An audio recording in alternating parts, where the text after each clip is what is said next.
Try again. Oh, I heard you.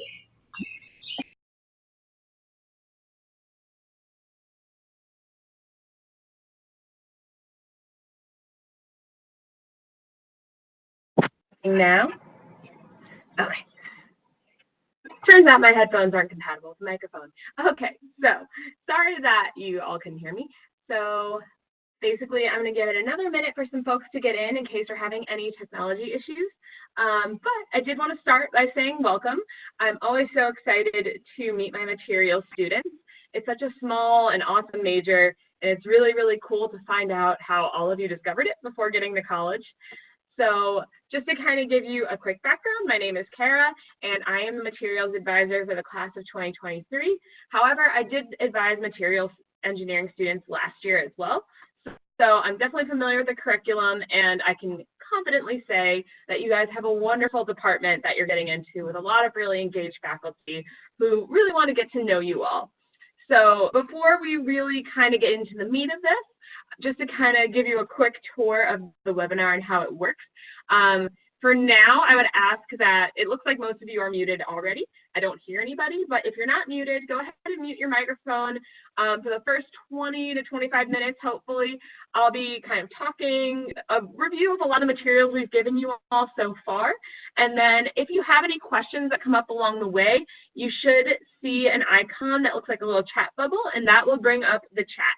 So one of my lovely fellow hub advisors will be watching the chat, and we will be making time at the end to answer all of those questions. So with all of that said, I think it's time to kind of start jumping in. So again, my name is Cara. I will be your advisor. And just to explain a little bit about what the hub is, for the first year you're here at Rensselaer, you are going to have a hub advisor, me. And basically, I am your one-stop shop for all things academics. So if you have questions about classes, planning for your major, planning a minor, how to just get connected to different things on campus, I'm always a good first stop. Then basically, the advising structure at Rensselaer is a dual advising structure. So you will start with a hub advisor, and then in your third semester, we will begin your transition to your faculty advisor. And by that point, our hope is that by working with me, you'll have a good foundation set for understanding your requirements, having a general plan mapped out. But then once you get to the faculty, you could talk about some of those more department-specific things, like who are some alumni I can network with? Are there any research opportunities? Asking more detailed questions about those upper-level courses, which they teach, but myself and other hub advisors haven't taken. So that's a little foundation on who we are and how you'll work with us. Now, just to kind of start, I'm going to quickly take you through the materials engineering registration guide. I believe all of you would have gotten this at least once, if not more. So again, I will trust that you read it, but to just kind of point out some highlights along the way. We can get past this part. You see my face now. It's wonderful. Then looking at your template, we will bring that up in a minute and talk a little more. So some highlights would definitely be learning what your major template looks like. It really is a good guide for your time here at Rensselaer. So my little catchphrase is, it's a guide, not the gospel. So there is a lot within your template that can and often will be moved around. So it's a great place to start, but please never panic if we're moving some things around. And then as we keep going down, you'll see the full-fledged template. And then moving on further, this is how we'll start talking about fall scheduling. Again, we'll get a little more into that in the webinar in a minute. But one spot I would definitely like people to focus on, if they haven't already, is if you have any sort of transfer credits, or whether it's AP, IB, or from another college, this section is going to have so much useful information for you. And I would say, especially if you're trying to transfer credits from another college, you'll definitely want to watch the latter half of this video, because that has a couple more steps. So that is a lot of what we want you to look at in the guide. And then let me see if there's anything else I'd like to point out. Oh, of course. So your general education requirements at Rensselaer are called the Haas core, stands for Humanities, Arts, and Social Sciences. They can be one of the more tricky parts of your degree plan. So this is definitely a video, while I would say you should watch all of them, definitely watch this one more than once, maybe 10 times. as many times as you need to sink in, and then ask me questions if you have them. It can be kind of weird. And then all of this will be stuff we can talk about more in a minute. So again, I trust you all can read. Definitely feel free to always refer back to this registration guide. It will continue to be a resource for you beyond this month, this semester, all of that. So with that being said, let's do a bit of a dive into your major template. So give me a moment. This is my first time using the share feature here. So, okay, so we're sharing. All right. So looking at your template, again, one of the videos in your guide goes through a lot of this content, so I'm going to try to keep it pretty brief. But just to point out some things I wanted to emphasize in the first year or so. So looking at your first semester here, I would say the most critical, non-negotiable things you need to take if you do not already have credit for them are going to be chemistry and calculus 1. Now, the reason being, chemistry is a prerequisite for material science here in the spring, and material science is a prerequisite for structure of engineering materials. This course is really your jump point for a lot of the upper level materials courses. So we want to make sure that you keep moving with that sequence. Same goes for your calculus 1. It'll lead into calc 2 and differential equations. So it's not a spot we want to fall behind. Now, you'll see this course here, IEA, Intro to Engineering Analysis. This is one where I want you to be strategic and flexible if needed. So basically, this course at other colleges is often known as statics.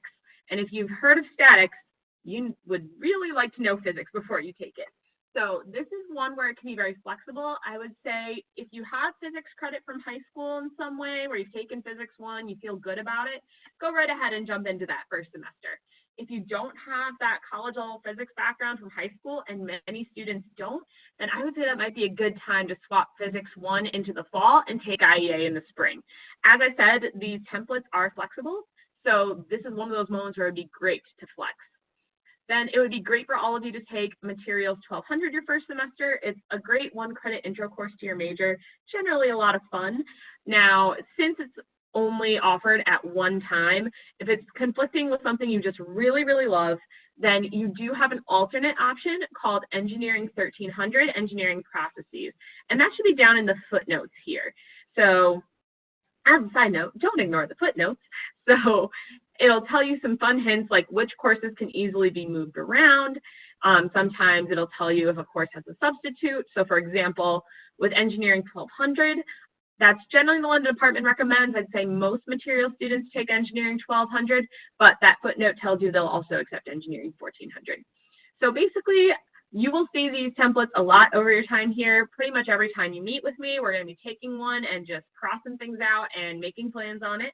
So take some time to familiarize yourself with it. It's a really great resource. But again, don't feel like you are locked into what's on this template. I don't think I've ever met a student that follows it 100% lockstep. So that's your template. Now, we sent you all an email with this thing called a planning sheet last Friday. So I totally understand if that might have gone by the wayside, but let me pull it up, and it's something you have access to in your email. So just double checking. Kristen, did it come up on the screen? Perfect. All right. So this planning sheet is a useful resource for all incoming students, but I would say this is doubly important if you have transfer credits. And as you see in the red, if you have a lot of transfer credits, I would really love that you email me or something in the next few days just so we can maybe talk about those credits more in detail. So the way I like to use this is a way to identify every possible class you could take in the fall. Now, obviously, we're not going to take every possible class. We need you to be able to breathe. So basically, what I would do is I would put an arrow next to things you're definitely planning to take, and then put little stars next to things that you could take, but we're not going to take 20 credits, because that way, if something goes wrong in registration or you need some backup options, you know what those are. So with that said, I would say everyone plan to take Materials 1200. If that conflicts, don't panic. Now, everyone plan to take chemistry. If you have credit for chemistry, you could go on to Engineering 1600, which is material science. Now, I will say material science is known to be quite a challenging class here at Rensselaer. So I would really think about that decision. I have seen students do it and do all right, but there is definitely no shame, no worries, no delaying your graduation progress if you want to wait to take that with your cohort in the spring. So something to think about with the chemistry. Then we had our conversation about IEA and physics before. So you could do IEA if you have that physics background. If not, I'd probably say you'd prefer to take physics 1. Then these sections will help you kind of select your math and Haas course. Again, with math, it's kind of a logical sequence. So if you have credit for Calc 1, take Calc 2. If you have credit for both, take differential equations. Then again, the Haas courses, we have that great video. And then at some point during the chat, my wonderful colleague Kristen will drop in a link that shows those pathways. So if you watch that video and you're like, what the heck is a pathway? Well, they have made the link go live since we made those videos. So you'll be able to look through the pathways and see what looks interesting. Now, this is kind of a cutoff point. So let's say you're planning to, you've already got 16 or 17 credits planned out based on what we have above this line. Great, that's your primary schedule. And then when we move along, put little stars next to things you could take, and those will be your backups. If you don't already have 16 or 17 credits, then this will show you how to fill in those gaps. So moving along, you could take physics. If you have credit for physics 1, you could move on to physics 2. Now that, again, is a class that's known to be a pretty tough one at Rensselaer. So I would say if you just have credit for physics 1, I would maybe put IEA in your first semester, and then you could always take a crack at physics 2 later. However, again, you obviously could take physics in the fall if you'd like. Then if you need another 1 credit course, some of your options include that engineering, graphics, and Cara communications, that's 1 credit. There's an intro to computer science class, 1 credit. These ones are on the template in the sophomore year. They can be taken earlier. So definitely some flexibility there. Then if you have a whole bunch of credits and need more ideas, you can move on down to the science elective. That's basically any 4 credits in the College of Science, which makes it beautifully, beautifully flexible.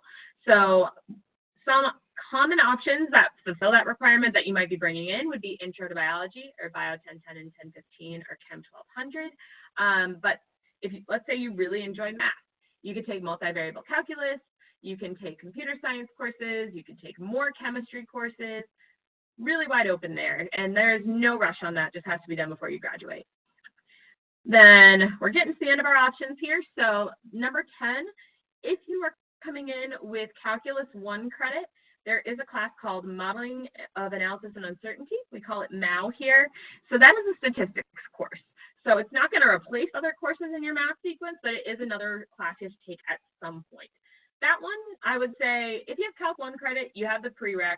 I would also say it would be beneficial to have had some statistics experience in high school. They don't necessarily assume that you have statistics experience, but for a first semester, I would prefer that if you're going to jump in. And then last but not least, there are these free electives. So for your major, all materials students need 12 credits, or in thinking of Rensselaer's class structure, roughly 3 classes of free electives. And those are wide open. That can be management, that could be Haas, that could be more engineering classes. Really, like, sky's the limit on those. So when in doubt, they can always be a really good gap filler. So hopefully by going through this guide, you have a bit of a sense of what are my options, what is my preference, what's important, but also what are those backup options? Because as we told you 50 times in the guide, we definitely want backups. So that covers the planning sheet. So let's cover what resources you'll use when actually building a schedule. So again, give me one moment to flip what I'm sharing.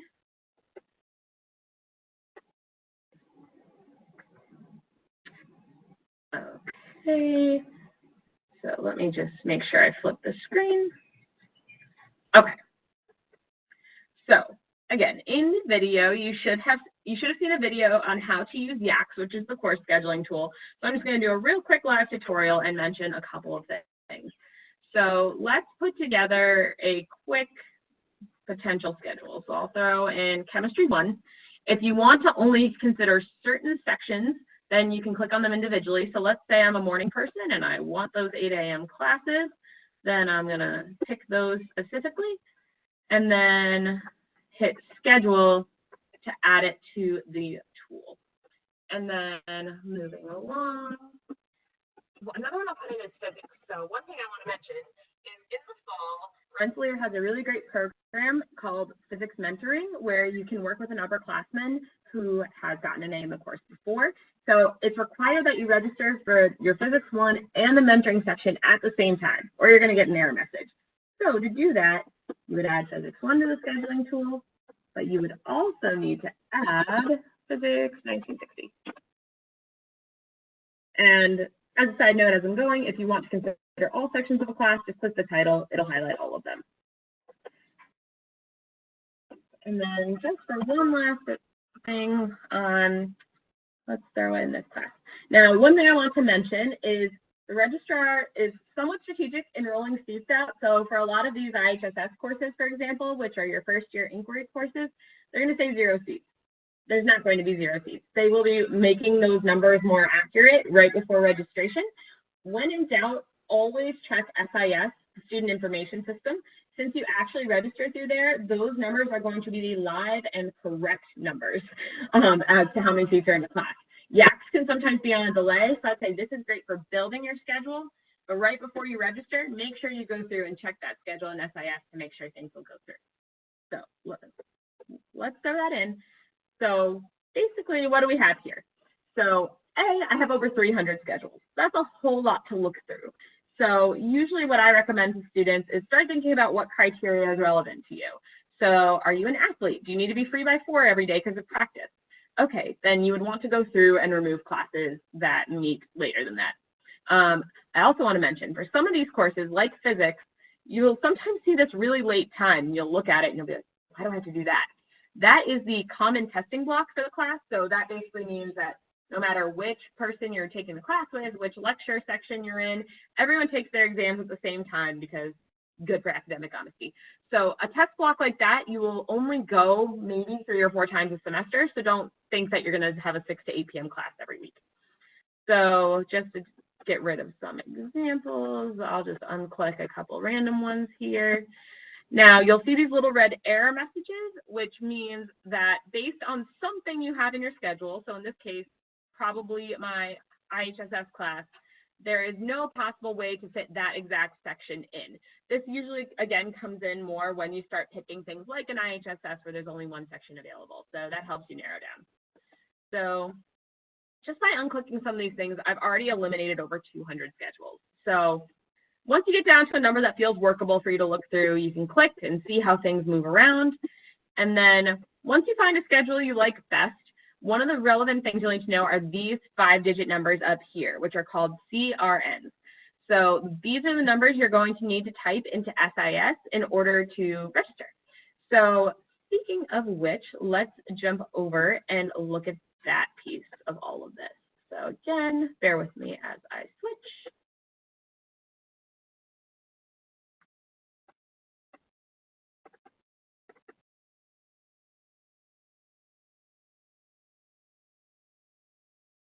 Okay, let me just make sure PowerPoint's up on my end. Perfect. Alrighty, so basically we are going to take you through a quick slideshow of how it looks from the student side because my account would look a little bit different. So SIS is the Rensselaer Self-Service Information System. So once you log in, you'll come to this landing page. So we're going to be doing a lot of our work in student menu. But one thing that you're going to want to make sure you do is go to the financial aid menu and make sure you remove your financial agreement hold. So what that is basically it's a button you have to click each semester that says, yes, if I take classes, I will pay tuition. So generally everyone has to click through that at least once. So wanted to mention that on the front end. Now, there could be other holds on there, and they usually are pretty good at telling you what they are. So for example, if there's a balance that needs to be paid, it'll say there's a bursar hold, which means you need to call the bursar's office. When in doubt, just reach out and let us know, or let me know what it is, and I can help you figure out how to solve it. So moving along, we already talked about YACs, and again, that's where I want you to kind of visualize and build your schedule, but then once we get all of that planned, we want to come back to this. So again, you're going to want to go to that student menu, and then you are going to go to class search. So this is how you can search the schedule of classes, see the live number of seats in each course. So you would want to go to fall 2019 because that's the semester you're registering for. And then here you'll see that you can check out different subjects. So if you're looking for a calculus course, for example, you'll want to highlight math. You can search by course number. You can search by title. We don't really do that often. The rest of this you don't tend to touch much, but it can be ways to narrow things down. So moving along, we're doing a sample search right now for Calculus 1. So we highlighted mathematics as our subject, and then that little number there, 1010, would be what we type into course number. Now, it'll default to the Troy campus generally when you search, but if you want to be doubly sure, you could always click on it. And then this will pull up the list of sections. So for Calc 1, there's going to be tons and tons and tons. And again, don't panic that you're seeing 0 seats for some of these things. That will be changing in the next week or so. So some good details you can get by looking at this. 1, the C equals closed. So if you saw that, that would mean don't plan that section. There aren't any seats in it. If you see an open checkbox like this, that means that is available for you to add. And then those 5-digit numbers I talked about before, CRNs, will be here, and we'll get to how those are more useful in a minute. And then again, you'll see here times that the class needs, how many seats there are in the class, how many people are already registered, so how many seats remain. Lots of good stuff when you're on this page that Yax might not give you. So thinking of how to register most efficiently, if you haven't already written down or copy pasted from Yax, you'll want to get your CRNs out of this. And then when you go in, we'll want to go to register, add, or drop for making our official plan. So again, make sure you select fall 2019, because that's what you're registering for. And then you'll end up on this worksheet with a bunch of blank boxes. So this is where those CRNs go. So you can put in more than one at once. Let's say you're taking let's say you're taking 5 classes because you have that one credit materials course. You can put in the CRNs for all of those courses here. You don't have to do them all at once, but it can be nice. Now, the one thing I will say is if you're taking a class like physics where you have to take the mentoring section with it, that's called a co-requisite. So that means you have to put in both of those CRNs at the same time, or you're going to get an error message, which looks terrifying, but is usually easy to fix. So definitely make sure you're paying attention to that, but by and large, you can kind of mix up the CRNs and do them in any order you want. So you put the type in, hit submit changes, and this is how you know you're officially in a class. So when the status says registered via web, it's done. You don't have to hit save, you don't have to do anything else. That means you're officially in the course. And then basically this will keep track for you of how many credits you've already signed up for. And again, we want that number to be 16 or 17 in your first semester. So once you've made your schedule, just to make sure everything looks right, you can go back to the student menu and click on View Weekly Schedule Day and Time Grid. Now, you will need to type in a date that is during the fall semester because it's generally going to default to whatever week it is now, and obviously you're not taking a class right now. So I would type in something like September 20th, 2019, and it will show your full week at a glance. And this is a sample of a student from 2017. So again, just some last quick tips that we kind of already mentioned. Put in all your CRNs at the same time. That can be flexible. That tends to make things easier. And then also for classes that have 2 components, so again, something like biology with a lab or physics 1 with the mentoring section, make doubly sure you put those CRNs in at the same time or you will get an error message. And then just to drive home one last time, Yax, while decent, is not always 100% correct on the number of seats. So I would say, again, use Yax to visualize, to build possible schedules, but always double check and insist to make sure that those seats actually exist. All right. And then make sure if you have any issues during registration to contact the registrar's office. So what counts as an issue? An issue is you get locked out of your SIS account. Happens more often than you think. An issue could be an error message that you can't make meaning of. Now, some common ones you'll see are co-requisite error. So if you forgot to put the bio lab with the bio lecture, you'll get that one. If you see closed section, that means that the class became full, so someone might have just gotten the last seat. And then something else you might see is field of study or major restriction. So this will probably be most relevant if you're trying to take some pretty niche Haas courses, but that usually means that that course is restricted to people in the major for that department. If you want to take one of those, you could always try reaching out to the professor. No guarantees, but if you have questions or issues, again, registrar's office, you could either email them, or if you Google RPI registrar, you could find their phone number. So let me just take a quick look to make sure we covered everything I wanted to cover. So last couple of details. So if you are wondering, well, how do I know what to register for? Because my AP credits or my IB scores, like I haven't gotten those yet. My advice is always, unless you walked out of that test and you were like, definitely bombed it, no way that worked, assume credit.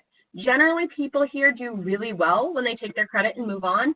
And in the beginning of the semester, you'll have a 2-week add drop period where we can tweak things, we can step you up a level, step you down a level. So don't let that decision scare you too much. Just go with your gut and go from there. If there are any issues during registration, again, contact the registrar if it's more of a system error, but if you're not sure how to move some classes around, definitely feel free to reach out to me. But with that being said, I think we are in good shape. So now we are ready to take your questions. So I'm just going to quickly peruse the chat, see if there's anything in there yet. Looks like Kristen has given you guys some wonderful links, so I would definitely make sure to use those. All right. So not seeing anything in the chat yet. Now let's see how many folks we've got in here. So it's up to you all. You can, oh, yay, questions. Okay. So does physics have a lab? Great question. So Physics 1 does not have a separate lab like biology where you would have to register separately. So for that one, you need to register for Physics 1100 and Physics 1960, which is your mentoring section, but there is not that separate large lab block. That's a really good question. Any other questions?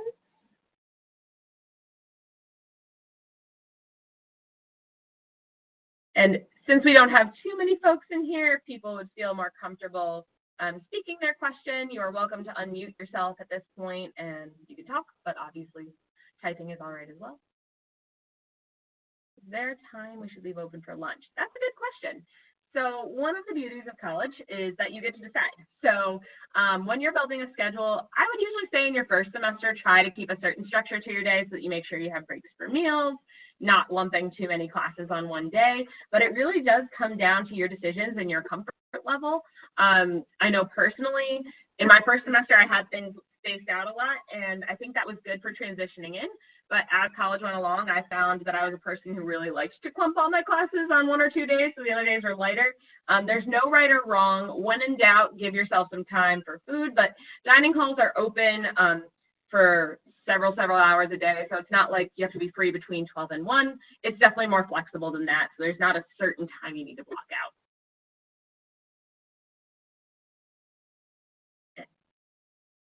Ooh, good question. So what are some of the more common Haas classes taken in the first semester? So in terms of, geez, there are a lot of them. So first of all, those IHSS, those first year inquiry courses are all pretty popular.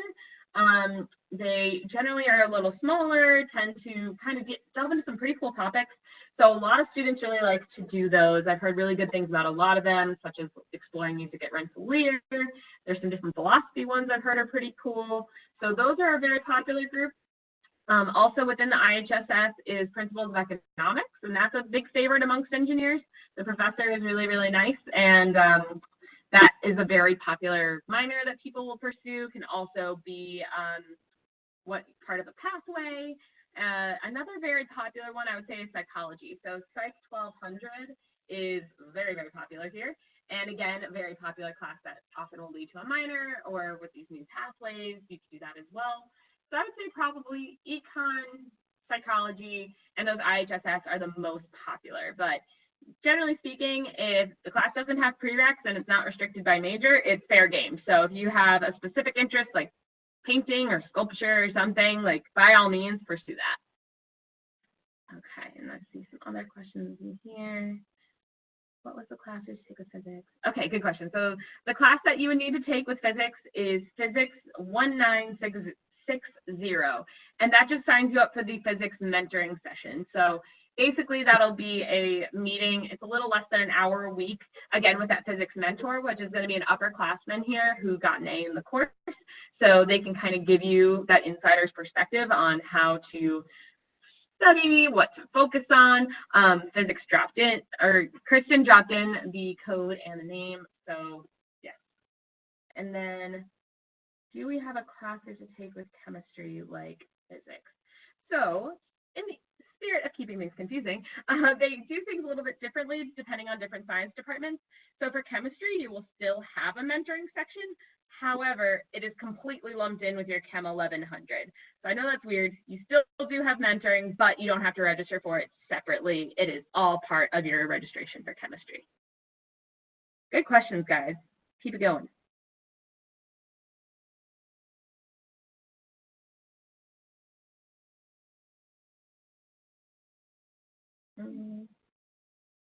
Anything else? Okay. We'll give like a 10-second final countdown for questions, but otherwise we'll call it good.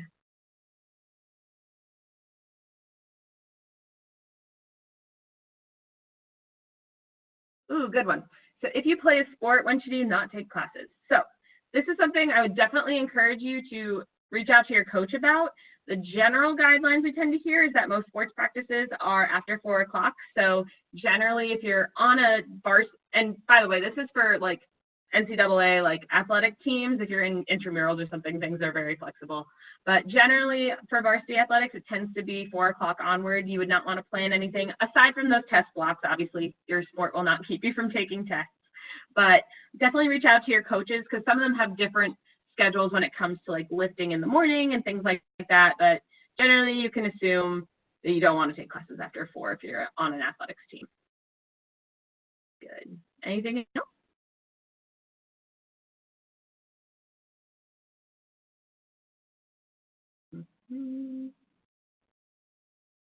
Is physics 1200 physics 2? Yes, I probably should have mentioned that. So yeah, physics 1 is physics 1100, physics 2 is physics 1200, and physics 1200 does not have a mentoring section. So if you already have credits for physics 1 and you're thinking of jumping into physics 2, you would just sign up for physics 1200. Good question. Anything else?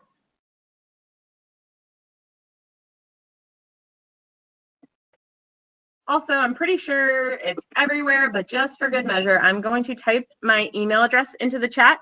So even though it says Valerie Louise Swenson, that's my coworker who is set up the webinar account. So it's still me, Cara. And if you come up with questions after this, or if you have like a really specific question to your situation that you'd rather not ask in the chat, you are always welcome to email me. I am pretty speedy when it comes to getting back. But that being said, final call. Any other questions tonight?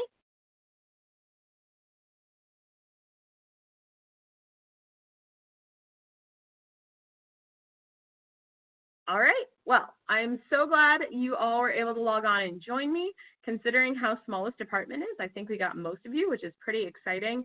Again, this is not the end of the line in terms of questions. So if anything comes up, again, always feel free to reach out to me. You have all of the next couple weeks to ask questions. When you come to orientation, we can move things around. So just remember that no matter what happens throughout the registration process, you're never alone. Myself and the other hub advisors are all here for you. So have a good night. Have a good rest of high school, and we'll be meeting each other soon. So cut the recording.